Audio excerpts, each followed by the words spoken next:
Hey, what's going on, everybody? What's really interesting about what's happening in America right now is that a lot of people don't seem to realize how dominoes connect, how one piece knocks another piece that knocks another piece, and in the end creates a giant wave. Each story seems completely unrelated, and yet at the same time, I feel like everything that happens in the world connects to something else in some way, shape, or form. And I think this news cycle that we witnessed in the last week was a perfect example of that. Amy Cooper, George Floyd, and the people of Minneapolis. Amy Cooper was, for many people, I think, the catalyst. And by the way, I should mention that all of this is like against the backdrop of coronavirus. People stuck in their houses for one of the longest periods we can remember. People losing more jobs than anyone can ever remember. People struggling to make do more than they can ever remember. And I think all of that compounded by the fact that there seems to be no genuine plan from leadership. Like, no one knows what's going to happen. No one knows how long they're supposed to be good, how long they're supposed to stay inside, how long they're supposed to flatten the curve. No one knows any of these things. And so what happens is you have a group of people who are stuck inside. All of us as society, we're stuck inside.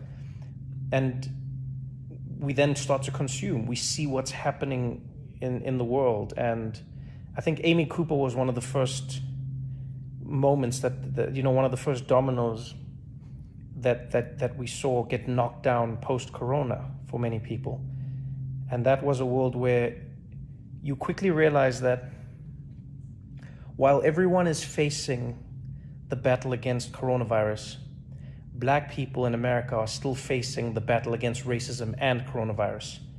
And the reason I say it's a domino is because think about how many Black Americans just have read and seen the news of how Black people are disproportionately affected by coronavirus. And not because of something inherently inside Black people, but rather because of the lives Black people have lived in America for so long.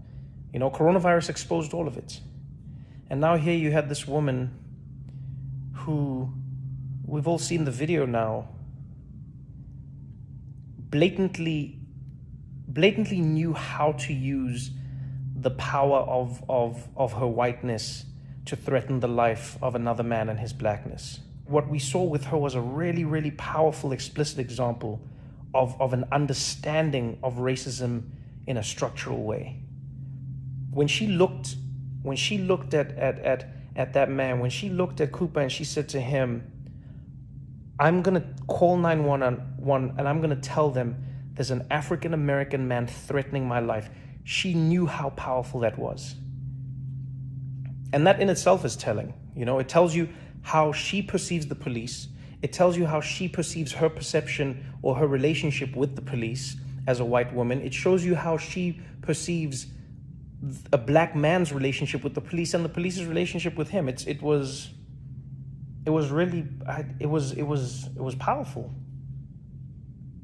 Because so many people act like they don't know what Black Americans are talking about when they say it, and yet Amy Cooper had a distinct understanding. She was like, "Oh, I know that you're afraid of interacting with the police because there is a presumption of your guilt because of your Blackness.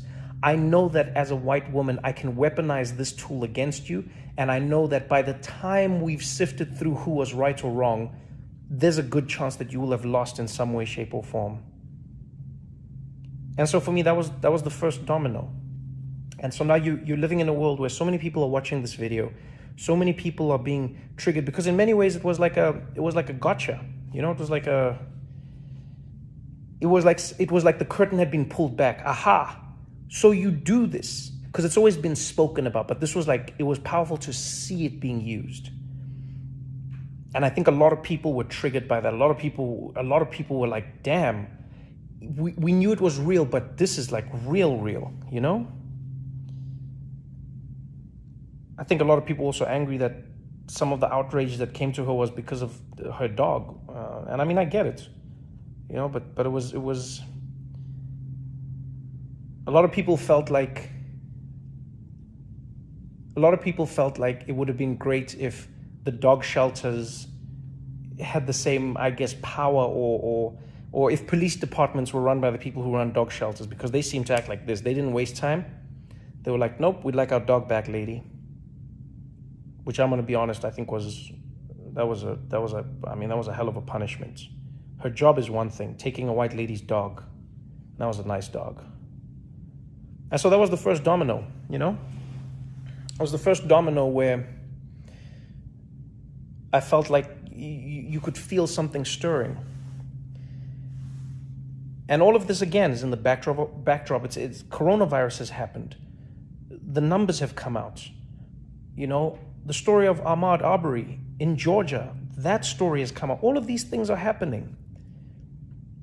And then the video of George Floyd comes out. And I don't know what made that video more painful for people to watch. The fact that that man was having his life taken in front of our eyes, the fact that we're watching someone being murdered by someone whose job is to protect and serve, or the fact that he seemed so calm doing it, you know?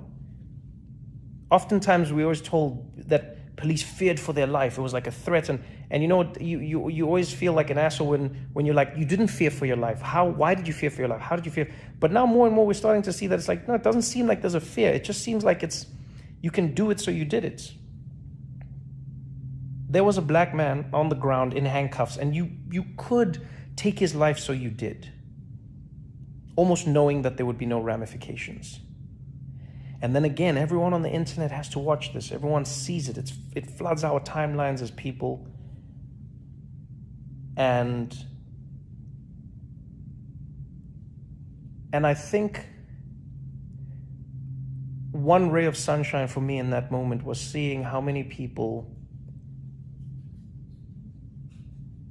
instantly condemned what they saw.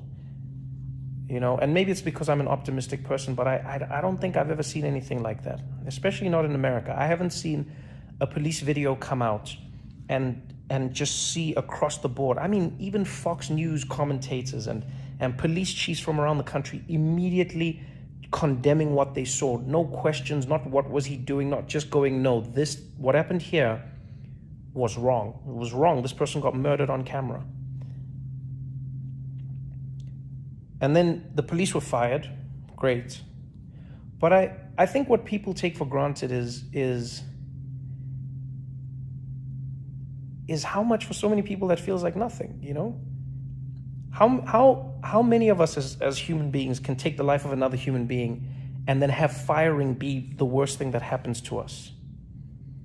And yes, we don't know where the case will go, don't get me wrong, but it feels like there is no moment of justice. There is no, you know, if you're watching a movie, you'd at least want the cops, you'd want to see the perpetrators in handcuffs. You'd want to see the perpetrators facing some sort of justice. Yes, they might come out on bail, etc., but I think there's a lot of catharsis that comes with seeing that justice being doled out. When the riots happened, that for me was an interesting culmination of everything. I saw so many people online saying, these riots are disgusting. This is not how a society should be run. You do not loot and you do not burn and this is not how our society is built.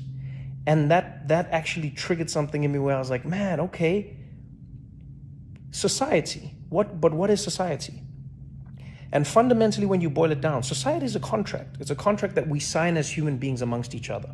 We sign a contract with each other as people, whether it's spoken or unspoken, and we say, amongst this group of us, we agree in common rules, common ideals, and common practices that are going to define us as a group. That's what I think a society is. It's a contract. And as with most contracts, the contract is only as strong as the people who are abiding by it. But if you think of being a black person in America who is living in Minneapolis or Minnesota or any place where you're not having a good time, ask yourself this question when you watch those people. What vested interest do they have in maintaining the contract? Why don't we all loot? Why doesn't everybody take? Because we've agreed on things. There are so many people who are starving out there. There's so many people who don't have. There are people who are destitute. There are people who, when the virus hit and they don't have a second paycheck, already broke, which is insane, but that's the reality. But still, think about how many people who don't have, the have-nots, say, you know what, I'm still going to play by the rules even though I have nothing, because I still wish for this society to work and exist. And then some members of that society, namely Black American people, watch time and time again how the contract that they have signed with society is not being honored by the society that has forced them to sign it with them. When you watch Ahmaud Arbery being shot and you hear that those men have been released, and were it not for the video and the outrage, those people would be living their lives, what part of the contract is that in society? When you see George Floyd on the ground and you see a man losing his life in a way that no person should ever have to lose their life, at the hands of someone who's supposed to enforce the law, what part of the contract is that? And a lot of people say, well, what good does this do? Yeah, but what good doesn't it do? That's the question people don't ask the other way around. What good does it do to loot Target? How does it help you to loot Target? Yeah, but how does it help you to not loot Target? Answer that question. Because the only reason you didn't loot Target before was because you were upholding society's contract. There is no contract if law and people in power don't uphold their end of it. And that's the thing I think people don't understand sometimes, is that we need people at the top to be the most accountable, because they are the ones who are basically setting the tone and the tenor for everything that we do in society. It's the same way we tell parents to set an example for their kids, the same way we tell captains or coaches to set an example for their players, the same way you tell teachers to set an example for their students. The reason we do that is because we understand in society that if you lead by example, there is a good chance that people will follow that example that you have set.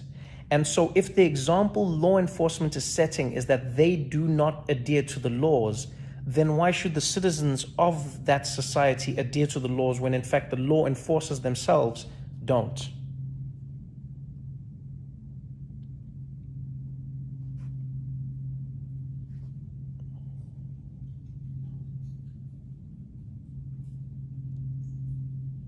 There's a really fantastic chapter in Malcolm Gladwell's book, David and Goliath, where he talks about the principles. What is it? He talks about the principles of legitimacy. And he says, in order for us to argue that any society or any legal body or any power is legitimate, we have to agree on core principles. And those 3 principles, if I remember correctly, is number 1, we have to agree on what the principles are. Number 2, we have to believe that the people who are enforcing the principles are going to enforce them fairly. And number 3, we have to agree that everyone in that society is going to be treated fairly according to those principles. It is safe to say in this 1 week alone, and maybe even from the beginning of coronavirus really blowing out in America, Black Americans have seen their principles completely delegitimized. Because if you're a Black person in America right now and you're watching this, if you're a Black American person specifically and you're watching this, what principles are you seeing? I think sometimes the thing we need to remember, and it's something I haven't remembered my whole life. You start to learn these things, when you travel the world, when you read, when you learn about society, I think is that when you are a have and when you are a have-not, you see the world in very different ways. And a lot of the time people say to the have-nots, this is not the right way to handle things. When Colin Kaepernick kneels, they say, this is not the right way to protest. When Martin Luther King had children as part of his protest in Birmingham, Alabama, people said having children as your protest is not the right way to do things. When he marched in Selma, people said this is not the right way to do things. When people marched through the streets in South Africa during apartheid, they said this is not the right way to do things. When people burn things, they say it's never the right way, because there is never a right way to protest. And I've said this before, there is no right way to protest, because that's what protest is. It cannot be right because you are protesting against a thing that is stopping you. And so I think what a lot of people don't realize is the same way you might have experienced even more anger and more just visceral disdain watching those people loot that target. Think to yourselves, or maybe it would help you if you think about that unease that you felt watching that target being looted. Try to imagine how it must feel for Black Americans when they watch themselves being looted every single day. Because that's fundamentally what's happening in America. Police in America are looting Black bodies. And I know someone might think that's an extreme phrase, but it's not, because here's the thing I think a lot of people don't realize. George Floyd died. That is part of the reason the story became so big, is because he died. But how many George Floyds are there that don't die? How many men are having knees put on their necks? How many Sandra Blands are out there being tossed around? It doesn't make the news because it's not grim enough. It doesn't even get us enough anymore. It's only the deaths, the gruesome deaths that stick out. But imagine to yourself, if you grew up in a community where every day someone had their knee on your neck, where every day somebody was out there oppressing you every single day. You tell me what that does to you as a society, as a community, as a group of people. And when you know that this is happening because of the color of your skin, not because the people are saying it's happening because of the color of your skin, but rather because it is only happening to you and you're the only people who have that skin color.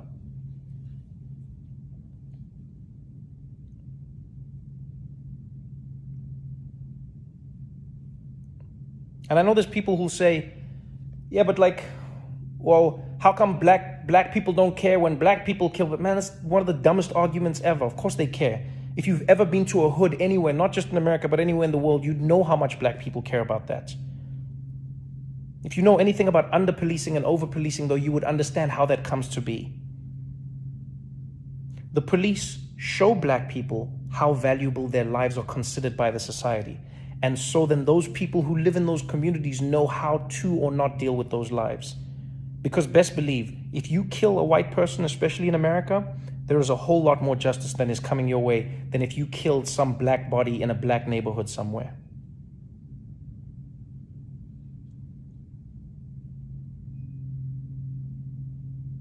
And so to anyone who watched that video, don't ask yourself if it's right or wrong to loot, or don't ask yourself, wow, what does looting help? No. Ask yourself that question.